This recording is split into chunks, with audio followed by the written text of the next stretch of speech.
ਹਾਏ ਮੇਰਿਆ ਅੱਲਾ, ਇਹ ਕਮਰਾ ਘੱਟ ਤੇ ਮੈਨੂੰ ਰੂੜੀ ਜ਼ਿਆਦਾ ਲੱਗਦੀ ਪਈ ਏ। ਇਹ ਗੰਦੀ ਔਲਾਦ ਦੇ ਤਰਕ ਪਾਉਣੇ ਨਾ ਖਤਮ ਹੋਏ।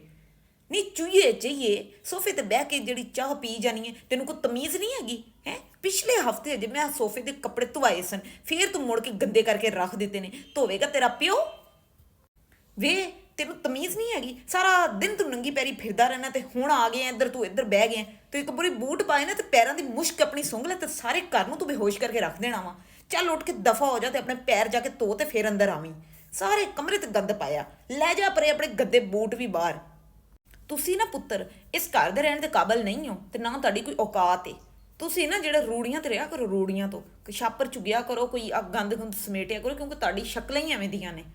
ਮੇਰੇ ਕੋਲ ਨਹੀਂ ਤੁਹਾਡੇ ਤਰਕ ਪਾਉਣੇ ਸਾਹਮਣੇ ਜਾਂਦੇ ਨੇ।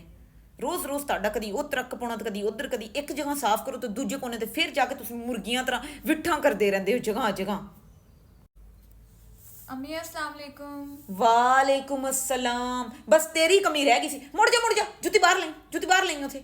ਆਪਣੀ ਆ ਵਰਦੀ ਲਾ ਕੇ ਨਾ ਤੇ ਇਹਨੂੰ ਜਾ ਕੇ ਸਰਫ ਤੇ ਭੇ ਦੇ ਹੁਣੇ ਨਾਲ। ਬਾਅਦ ਤੋਂ ਮੈਂ ਤੁਹਾਡੇ ਕਫਨ ਸਾਂਭ ਕੇ ਮੈਂ ਤੰਗ ਆਈ ਪਈਆਂ। अम्मी अभी तो आई हूँ। ਦਫਾ ਹੋ ਜਾ, ਬਕਵਾਸ ਨਾ ਕਰ। ਮਾਂ ਅੱਗੇ ਬਕਵਾਸ ਕਰ, ਮੈਂ ਜੁੱਤੀ ਲਾ ਕੇ ਤੇਰੇ ਮੂੰਹ ਤੇ ਮਾਰਨੀ। ਦਫਾ ਹੋ ਜਾ ਇਧਰ ਪਰੇ। ਜ਼ਲੀਲ ਕੀਤਾ ਹੋਇਆ ਇਸ ਗੰਦੀ ਔਲਾਦ ਨੇ। ਕਦੀ ਇਹਨਾਂ ਦੇ ਮੈਂ ਜਨਾਜ਼ੇ ਧੋ ਪਾਵਾਂ ਤੇ ਕਦੀ ਕੁਛ ਕਰਾਂ।